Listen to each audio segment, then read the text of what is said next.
नमस्कार दोस्तों। जय श्री कृष्ण। राधे राधे प्रिय दर्शकों, स्वागत है आप सभी का पुनः आपके अपने YouTube चैनल रियल मोटिवेशनल में।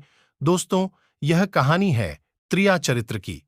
जो भी मनुष्य इस कहानी को पूरा सुनता है वह कभी भी अपने जीवन में धोखा नहीं खाएगा। इस कहानी को सुनने के बाद आप अपने जीवन में बहुत बदलाव ला सकते हैं।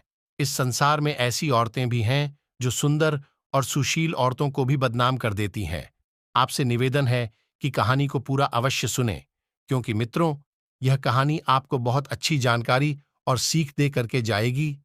तो चलिए कहानी शुरू करते हैं। बहुत समय पहले की बात है। किसी राज्य में एक राजा रहा करता था। वह राजा बहुत ही धर्मात्मा राजा था। उसकी राज्य की चर्चाएं बहुत दूर दूर तक फैली हुई थीं। उस राजा का पुत्र था जिसकी उम्र थी 25 या 26 वर्ष होगी। वह राजकुमार बड्ढा ही सुंदर था। राजा उसकी शादी कर देता है। जब राजा ने उसकी शादी की तो राजकुमार उस वक्त 27 वर्ष का था। तभी उसकी शादी कर दी गई थी और राजा अब बूढ़ा हो चुका था। एक दिन राजा ने सोचा कि अपने राजकुमार को अब राजा बना देते हैं, क्योंकि उस राजकुमार ने कई शादियां की थीं और पहले के राजाओं में यही नियम था कि राजा जितनी चाहे उतनी शादी कर सकता था। वह राजा अपने पुत्र राजकुमार को राजा बना देता है। उसकी शादी हो चुकी थी और एक नहीं बल्कि राजकुमार की 7 शादी हो चुकी थी। वह राजकुमार जो कि राजा बना था, अपनी पढ़ाई लिखाई फिर भी कर रहा था। वह रोज गुरुकुल पर रहने के लिए जाया करता था और एक दिन की बात है, जब वह राजकुमार रहने के लिए विद्यालय जा रहा था तो रास्ते में उसे एक धोबिन मिली। वह धोबिन भी बहुत सुंदर थी। उस धोबिन ने राजकुमार से पूछा कि हे राजा, आप रोज कहाँ जाते हैं? राजकुमार कहता है कि मैं रोज पढ़ने के लिए, विद्या ग्रहण करने के लिए अपने गुरु के पास जाता हूं। तो वो कहती है, ये तो अच्छी बात है, लेकिन ये बताइए, आपने त्रियाचरित्र पढ़ा है? राजकुमार कहता है कि नहीं, मैंने यह कभी नहीं पढ़ा है। फिर धोबिन कहती हैं कि आप त्रियाचरित्र अवश्य पढ़ो। राजकुमार कहता है कि यह त्रियाचरित्र क्या होता है? धोबिन ने कहा कि आप यह बात अपने गुरु से जाकर पूछना और त्रियाचरित्र को अवश्य ही जानेंगे। राजकुमार कहता है कि मैं आज ही जाऊंगा और अपने गुरु से जाकर पूछ लूंगा कि आपने मुझे त्रियाचरित्र क्यों नहीं पढ़ाया। इतनी बात कहने के बाद वह राजकुमार वहां से चल देता है। वो धोबिन की बात सुनकर वह राजकुमार गुस्से में था। उसकी आंखें लाल थीं। वो अपने गुरु के पास जाकर प्रणाम करता है। गुरुजी ने पूछा कि बेटा, क्या हुआ? आज तुम क्रोध में दिखाई दे रहे हो और तुम्हारी आंखें लाल क्यों हैं? क्या बात है, मुझे बताओ। राजकुमार ने क्रोध में जवाब दिया कि गुरुदेव, आपने मुझे त्रियाचरित्र क्यों नहीं पढ़ाया? ये बात आपने क्यों छुपाई? त्रियाचरित्र के बारे में मुझे बताया क्यों नहीं? गुरु कहते हैं, बेटा, तुम त्रियाचरित्र नहीं पढ़ पाओगे, क्योंकि त्रियाचरित्र पढ़ के रहना खतरे से खाली नहीं होता है, और जब तुम त्रियाचरित्र पढ़ोगे तो उसमें तुम्हारी जान भी जा सकती है। राजकुमार कहता है कि गुरुदेव, आप इसकी चिंता ना करें, अपनी रक्षा हम स्वयं कर लेंगे। आप केवल मुझे त्रियाचरित्र पढ़ाई है। गुरुदेव कहते हैं कि ठीक है, अब तुमने हटकर ही ली, तो अब हम तुम्हें त्रिया चरित्र पढ़ाते हैं। त्रिया चरित्र पढ़ते पढ़ते राजकुमार को 1 साल हो गए, और जब 1 वर्ष हो गया तो गुरु ने कहा कि बेटा, अब तुम्हारी पढ़ाई पूरी हो चुकी है। अब तुम घर जा सकते हो और आराम से अपने राज्य को चला सकते हो।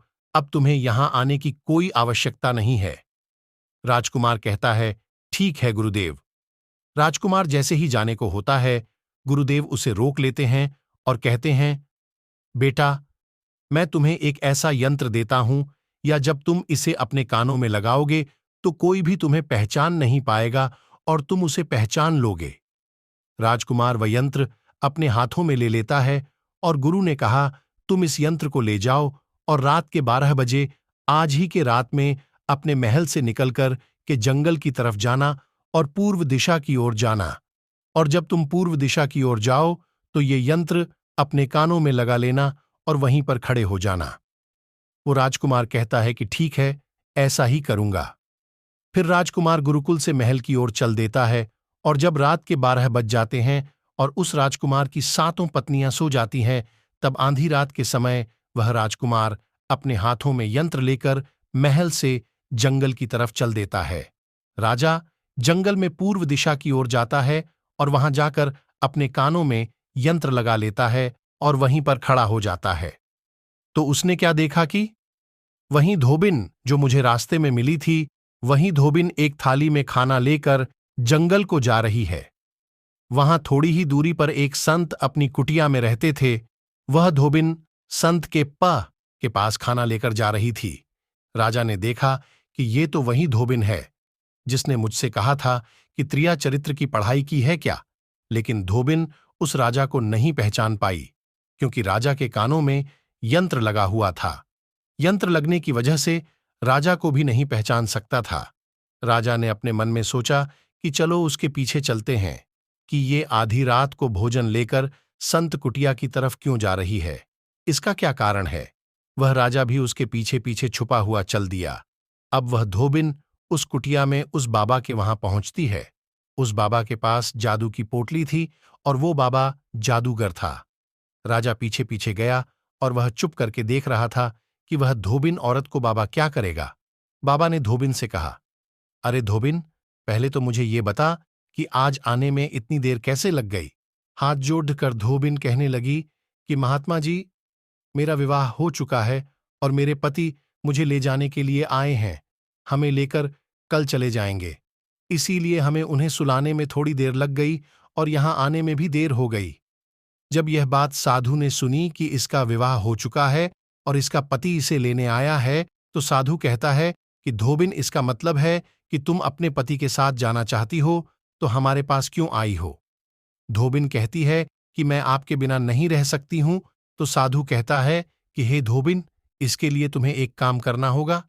साधु एक बड़ा सा चाकू निकलता है और धोबिन से कहता है कि हे धोबिन, जाओ, अपने पति की गर्दन काटकर यहां लेकर आ जाओ। अपने उस पति को मार दो जो हमारे और तुम्हारे बीच में दरार बन रहा है, तब मैं तुम्हें रख लूंगा, तुमसे विवाह करूंगा, तुम्हें अपनी पत्नी बनाऊंगा। बिना कुछ सोचे समझे वो चाकू को ले लेती है और दौड़ते हुए अपने घर जाती है और उसका पति सो रहा था। वहां जाकर अपने पति की गर्दन काट देती है और उसकी गर्दन को लेकर साधु के पास आती है और जो राजकुमार थे उसके पीछे पीछे उसका सारा कारनामा देख रहे थे। जब साधु ने देखा कि अपने पति को मारकर के उसकी गर्दन यहां लेकर आई है, साधु को बहुत गुस्सा आया और उसने उसे लात मारी और कहा, भाग जाओ यहां से। जब तू अपने पति की नहीं हो सकी, जिसके साथ तूने 7 फेरे लिए, तू उसकी नहीं हुई, मेरी क्या होगी। जल्दी भाग जाओ यहां से। अगर तुम मेरे पास दोबारा आई तो मैं तुझे जीवित नहीं छोड़ूंगा। साधु की यह बात सुनकर उस धोबिन को ऐसा लगा जैसे उसके पैरों तले जमीन खिसक गई हो। फिर भी अपने पति की कटी हुई गर्दन घर लेकर के आई और उसकी गर्दन जोड़ देती है और वहीं बैठ जाती है। और इधर जैसे ही सवेरा हुआ, अपने पति के पास बैठकर रोने लगती है और चिल्लाने लगती है। कहती है, देखो देखो, किसी ने मेरे पति की हत्या कर दी। लेकिन रात में उस धोबिन का सारा कारनामा राजकुमार देख चुका था। इधर सारे गांव वाले धोबिन के घर चले जाते हैं और उसके पति की लाश को लेकर गांव के बाहर जाते हैं उसका दाह संस्कार करने के लिए। और वो धोबिन भी पीछे से भागती हुई रोती हुई चली जा रही थी और उधर राजकुमार भी जा रहे थे जो कि अपने राज्य के राजा बन चुके थे। धोबिन भागती हुई चिल्लाती हुई पहुंची और कहने लगी, मैं सती बनूंगी, क्योंकि अगर जब मेरे पति ही नहीं रहे तो ऐसे जीवन का क्या फायदा।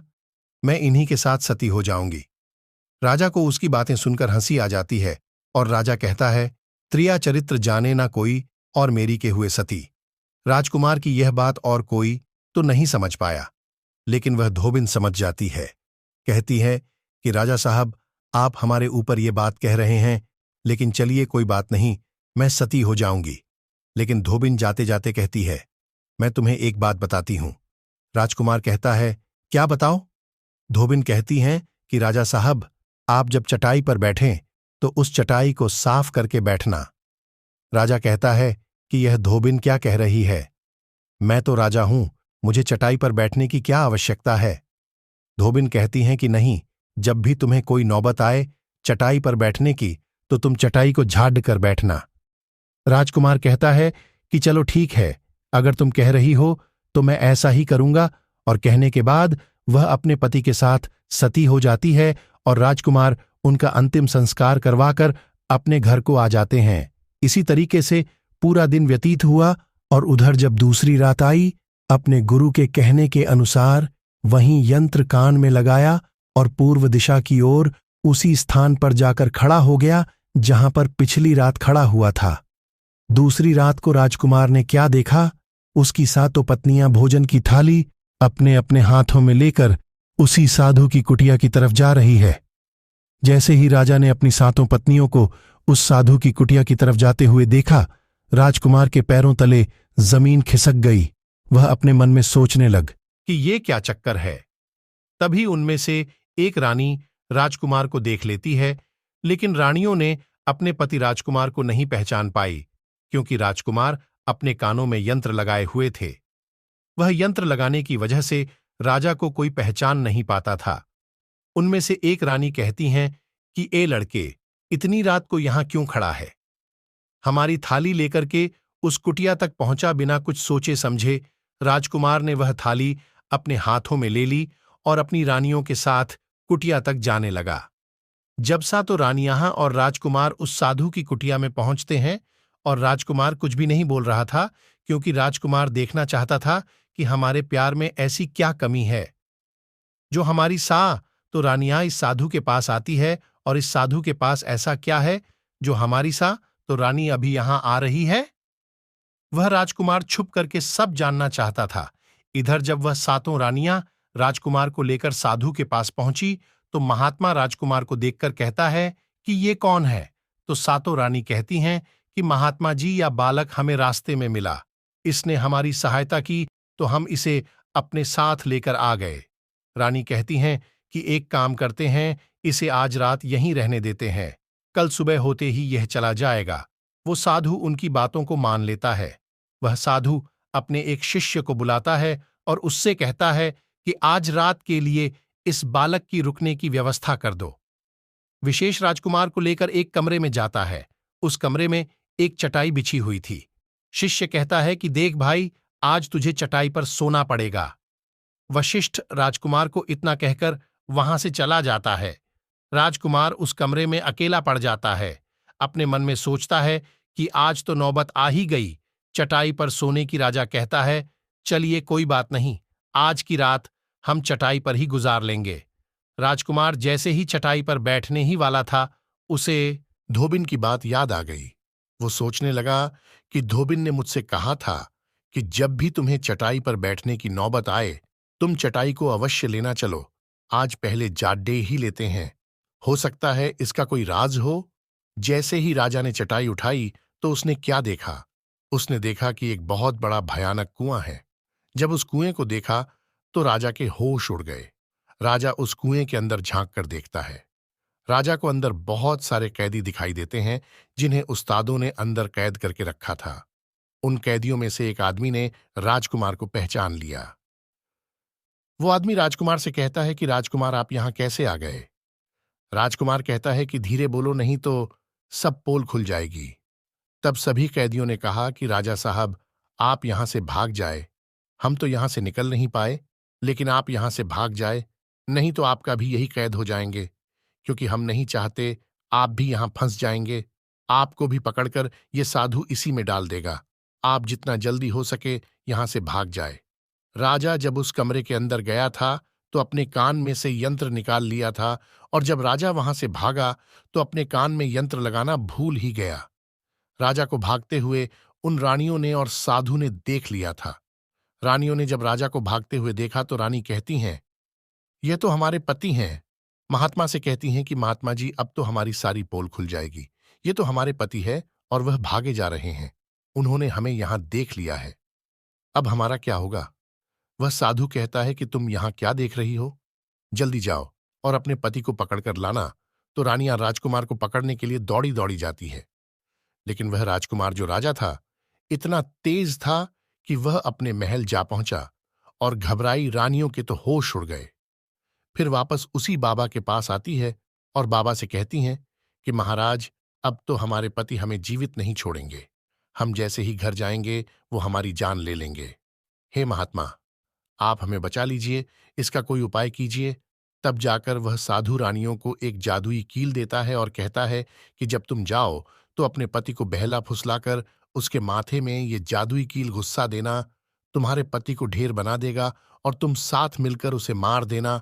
बस कहानी खत्म हो जाएगी और तुम सातों रानियों बच जाओगी। सब रानियां तैयार हो जाती है। वो सातों रानियां साधु की बात मान लेती है और जादुई कील लेकर महल आती है। सातों रानी आपस में विचार करती है कि राजा सबसे ज्यादा प्रेम सबसे छोटी वाली रानी को करते हैं, तो वह 6 रानियां मिलकर जादू वाला कील छोटी रानी को दे देती है और कहती है, ये लो, तुम्हारा काम है, तुम किसी भी तरह राजकुमार के सर। मैं ये कील गाड़े देना। तो छोटी वाली रानी कहती है, ठीक है, और छोटी वाली रानी कील ले लेती है। जब राजा ने उन सातों रानियों को आते हुए देखा तो क्रोध में कहा कि पहले तुम यहीं रुको। पहले मुझे ये बताओ कि हमारे राज्य में और हमें ऐसी क्या कमी है कि तुम आधी रात को उस साधु के पास जाते हो? इसका क्या कारण है? पहले तुम मुझे यह बताओ। तो सातों रानियां हाथ जोड़कर कहती हैं, महाराज हमें माफ कर दीजिए। हमें लगता है कि उस साधु बाबा ने हम पर कोई जादू टोना कर दिया था, इसीलिए हमसे ऐसी गलती हो गई। आइंदा ऐसी गलती हमसे कभी नहीं होगी। छोटी रानी की ऐसी बातें सुनकर राजा उनकी बातों को मान लेता है, क्योंकि वह राजा छोटी रानी से बहुत प्रेम करता था।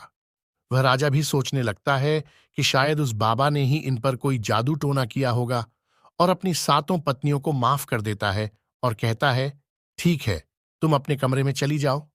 सबसे छोटी रानी, जिससे राजकुमार बहुत प्रेम करता था, वह राजकुमार को खाना खिलाती है और राजकुमार को सुला देती है। जब वह राजा सो गया तो वह 6 रानियां भी वहीं आ जाती है।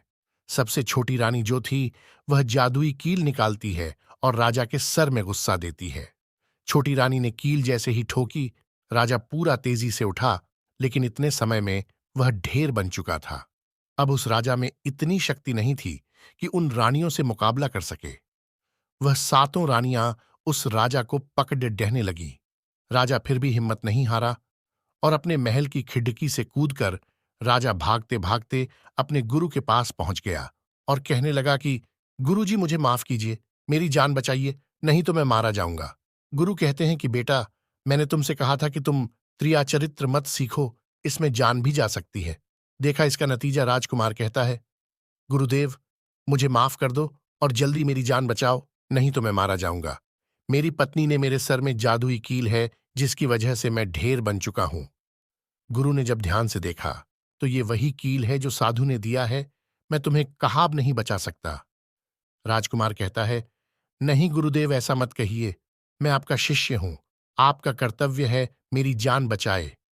अब गुरु कहते हैं कि है बेटा, मैं तुम्हें बचा तो नहीं सकता, लेकिन एक उपाय है। राजकुमार कहता है, क्या उपाय है? गुरुदेव, गुरु कहते हैं कि हम तुम्हें तोता बना देंगे, और जब हम तुम्हें तोता बना देंगे तो तुम सुखवाद राजा के राज्य में चले जाना और वहीं जाकर रहना, क्योंकि सुखवाद राज्य में वह साधु का जादू नहीं चलता है। और तुम्हें जब बहुत प्रेम करने वाली स्त्री मिलेगी तो तुम पुनः राजकुमार बन जाओगे। राजकुमार कहता है, ठीक है गुरुदेव, आप हमें तोता बना दीजिए। तो वह गुरुदेव उसे तोता बना देते हैं और वह तोता बनने के बाद वहां से उड़कर सुखवाद राजा के राज्य में चला गया। जहां पर बहुत सारे तोता रहते थे, वहीं जाकर रहने लगा और सातों रानियों उस राजकुमार को खोज रही थी। जब राजकुमार नहीं मिला तो फिर से उस बाबा के पास जाती है और कहती है कि बाबा जी, वह रात को राजा भाग चुका है। आप अपनी पोटली निकालिए और देखें कि वह कहाँ है। तो वह महात्मा अपना पोटली खोलता है और देखने लगता है कि वह राजकुमार तोता बनकर के सुखवाद राजा के राज्य में रह रहा है। वो साधु ये सारी बात रानियों को बताता है। तो रानियां कहती हैं कि स्वामी, अब क्या करें? वह साधु कहता है कि अब तुम अपने राजमहल में जाओ और जाकर के घोषणा कर दो कि जो भी तोता पकड़ डियचे करके लाएगा, हम उसे 5 सोने के सिक्के देंगे। सातों रानियों अपने महल पहुंचते हैं और वहां पर घोषणा कर देती है कि सभी दासी से कह दो कि जो भी तोता पकड़ डियच कर लाएगा, हम उसे 5 सोने के सिक्के देंगे। उस राज्य के जीतने बहेलियां थे। वो तोता पकड़ डिडहाने के लिए चारों तरफ घूमने लगते हैं, और जो भी तोता पकड़ डिहाते वो रानी के पास जाते और 5 सोने के सिक्के ले लेते थे और वहां से चले जाते, और वह सातों रानियां उस तोते को मार देती। ऐसे ही धीरे धीरे बहुत समय निकल गया और वो राजकुमार जो तोता बनकर जहां गया था, वहां सारे तोताओं से बहुत अच्छी अच्छी बातें करता था। उन्हें बहुत ज्ञान की बातें बताता था। तो सारे तोता को लगा कि यह तोता तो बहुत समझदार है, ये तोता तो बहुत अच्छी अच्छी बातें करता है, इसे हम अपना राजा बना लेते हैं और सभी तोता मिलकर उसे राजा बना लेते हैं। राजकुमार सभी तोतों का राजा बन जाता है और वहीं छुप कर रहने लगता है। एक बहेलिया तोता पकड़ने पकड़ने सुखवाद राजा के राज में पहुंच जाता है और वह उसी पेड़ के पास पहुंच जाता है जहां पर वह राजकुमार तोता बनकर छुप कर रहता था। जब उस बहेलिये ने इतने सारे तोते को देखा तो अपने मन में सोचा कि अगर हम इतने सारे तोते पकड़कर रानी के पास ले जाएंगे तो हमें बहुत सारी सोने के सिक्के मिल जाएंगे। लेकिन वह बहेलिया सोचता है कि हम इतने सारे तोतों को पकड़ ढेंगे कैसे।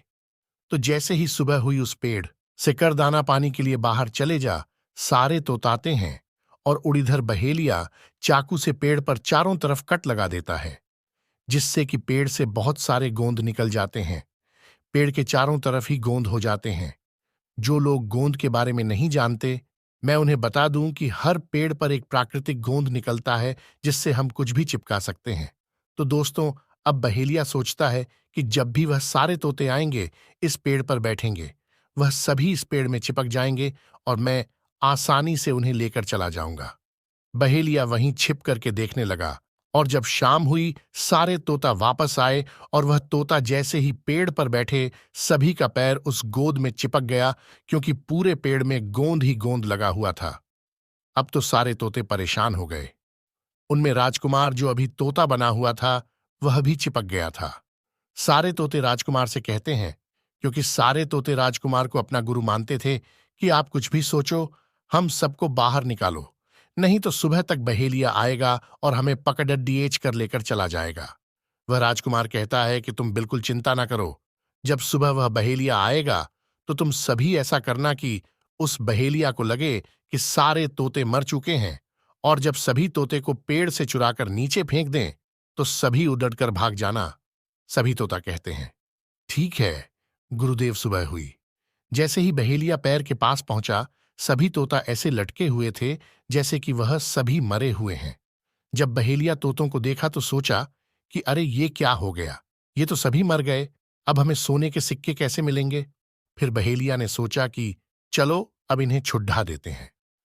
बहेलिया पेड़ पर चढ़ा और उनको छुराकर नीचे फेंकने लगा।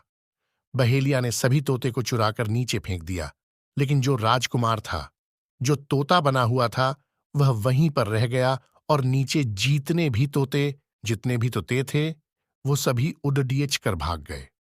बहेलिया ने सोचा, अरे ये क्या हुआ, इस पर सिर्फ एक ही तो होता है जो कि मरा लटका हुआ है, और जीतने तो ते को मैंने छोटा कर नीचे फेंके। वह सभी उड़कर भाग गए। बहेलिया ने सोचा, इसका मतलब ये सारे तोता ने मिलकर मेरे साथ धोखा किया है। अब वह राजकुमार जो था, जो तोता बच हुआ था, वहीं सिर्फ पेड़ पर लटका हुआ था। वो बहेलिया कहता है कि यह सब तुम्हारी चाल है। चलो अब मैं तुम्हें लेकर जाऊंगा और रानी को बेच दूंगा और मुझे 5 सोने के सिक्के मिल जाएंगे। और इधर वो बहेलिया उस तोता को बेचने के लिए रानी के पास जाने लगता है।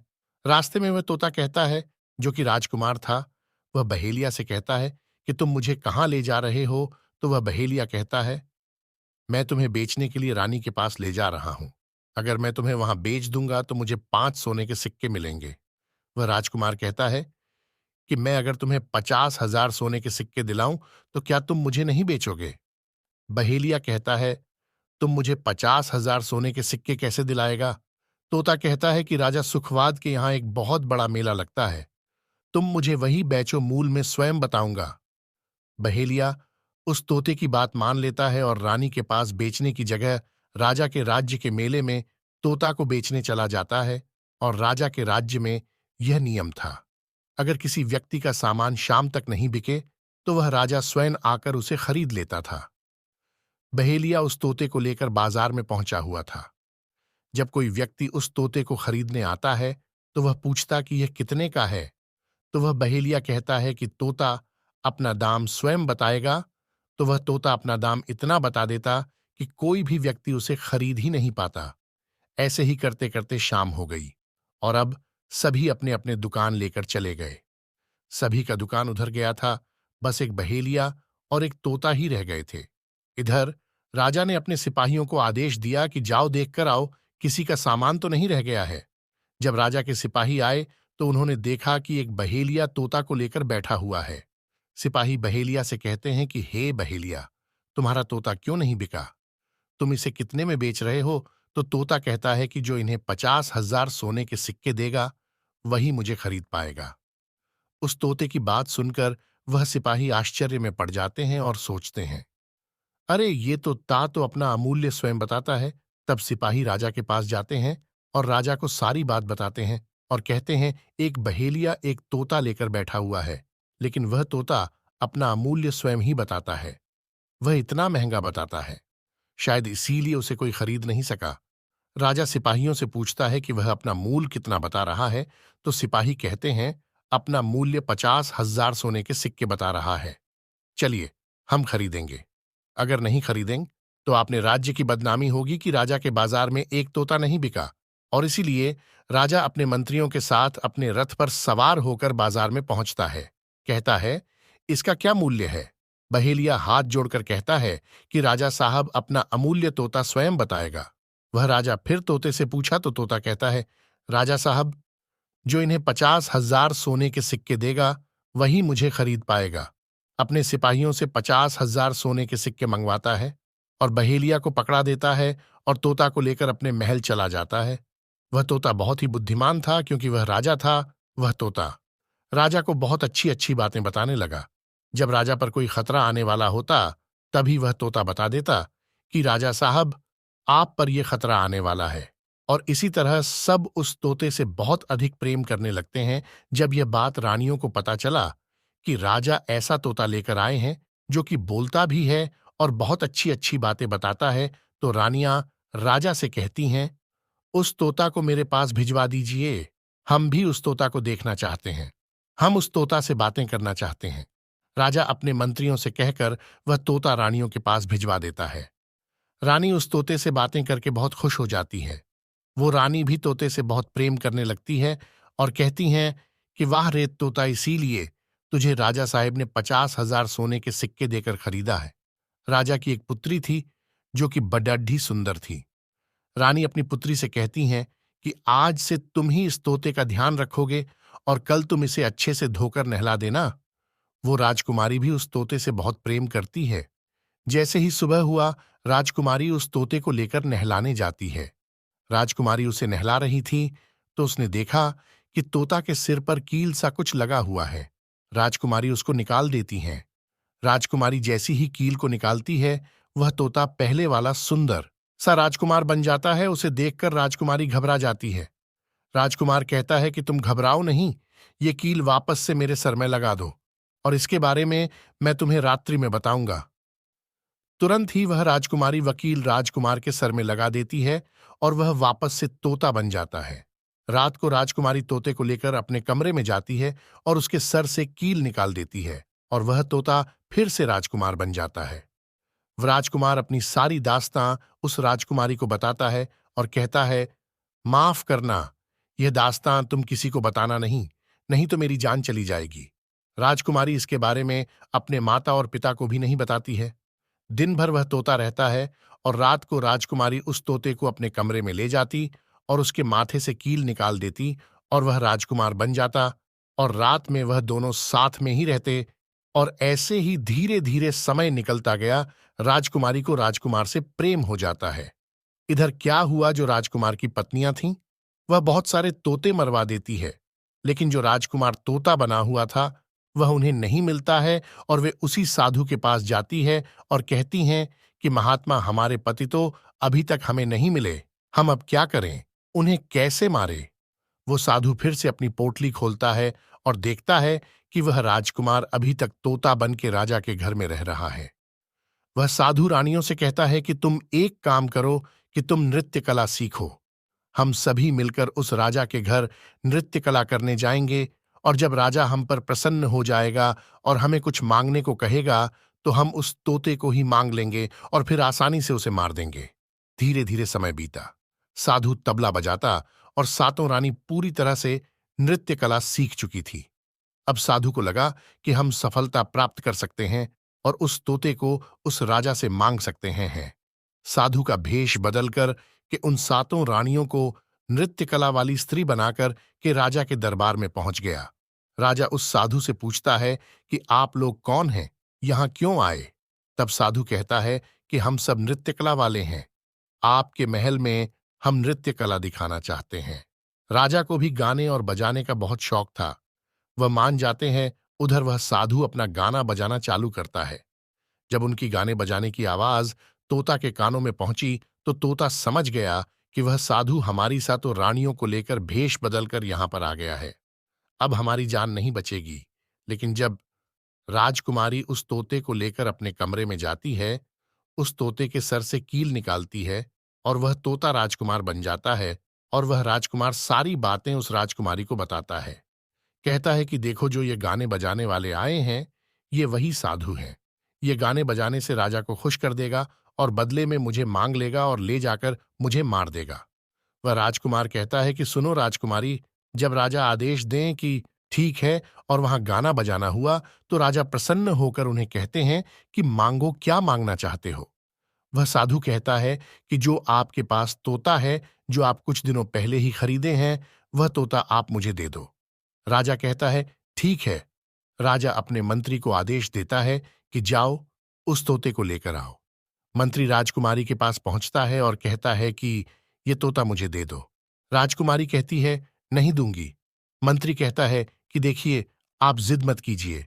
राजकुमारी कहती हैं कि तुम जाओ और मेरे पिताजी को यहां भेज दो, वहां कर इसे ले जाएंगे। मंत्री राजा को जाकर सारी बात बताता है। राजा स्वयं आता है उस तोते को लेने के लिए। वह राजा जाकर कहता है कि बेटे, यह तोता मुझे दे दो। ये नृत्य कला वाले को देना है। जो यहां गाना बजाना किए हैं, यह उन्हें देना है। तो राजकुमारी कहती हैं कि पिताजी, ये तोता मैं नहीं दूंगी। क्रोध में आकर राजा कहने लगा कि बेटी, कैसी बातें कर रही हो? इसे देने का मैंने वादा किया है। जब राजकुमारी ने राजा को क्रोध में देखा तो राजकुमारी को भी गुस्सा आ गया और राजकुमारी गुस्से में पिंजरे को जमीन पर फेंक देती है। वह पिंजरा जैसे ही जमीन पर गिरा, वह टूट गया और तोता जो था वो चावल का दाना बन गया। और जैसे ही साधु को यह बात पता चली, साधु भी तुरंत कबूतर बन जाता है और उस दाने को कबूत खाने लगता है। उसमें से जो एक दाना था, बस वही राजकुमार था। जैसे ही वह दाना कबूतर खाने वाला होता है, राजकुमार सांप बन जाता है और एकदम से कबूतर पर झपटता और उसे मार देता है। इस तरह से उस साधु की मृत्यु हो जाती है। राजा यह सब देखकर आश्चर्यचकित हो जाता है। उस कबूतर को मारकर फिर से तोता बन जाता है और जो राजकुमारी थी, उस तोते से कील निकाल देती है और वह फिर से पहले जैसा राजकुमार बन जाता है। वह राजकुमारी अपने पिता को सारी बात बता देती है। वह राजकुमार कहता है कि देखिए राजा साहब, मैं भी एक राजा हूं और मैं आपकी बेटी से प्रेम करता हूं और मैं उनसे शादी करना चाहता हूं। वह राजा अपनी पुत्री से पूछता है कि बेटी, क्या तुम इससे शादी करना चाहती हो? तो राजकुमारी कहती हैं कि पिताजी, मैं इनसे प्रेम करती हूं। और फिर राजकुमार उस राजा की पुत्री से विवाह करके अपने महल जाता है और जो उनके साथ पत्नियां थीं, उनको पड़वाकर बंदी गृह में बंद करवा देता है और राजकुमार खुशी खुशी उस राजकुमारी के साथ रहने लगता है।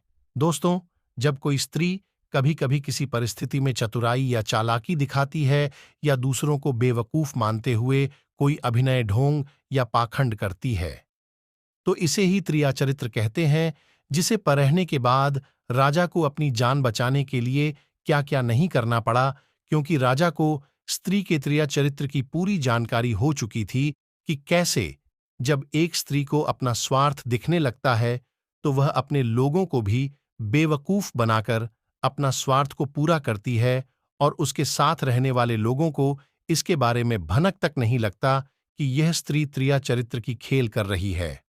दोस्तों, आज के टाइम में हर दूसरे लोग त्रिया चरित्र कर रहा है जिसके अंदर थोड़ा साथ ही स्वार्थ है।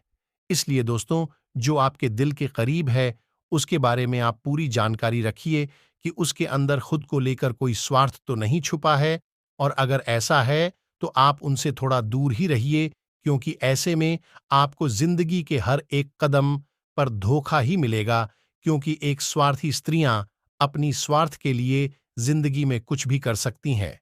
तो दोस्तों, आपको ये वीडियो कैसी लगी? कमेंट करके जरूर बताएं। वीडियो पसंद आई हो तो लाइक सब्सक्राइब करें, अपने ऐसे दोस्तों के साथ शेयर जरूर करें जिसे त्रिया चरित्र के बारे में पता ना हो। और दोस्तों, सच्ची श्रद्धा से कमेंट में जरूर लिखें, जय श्री राम,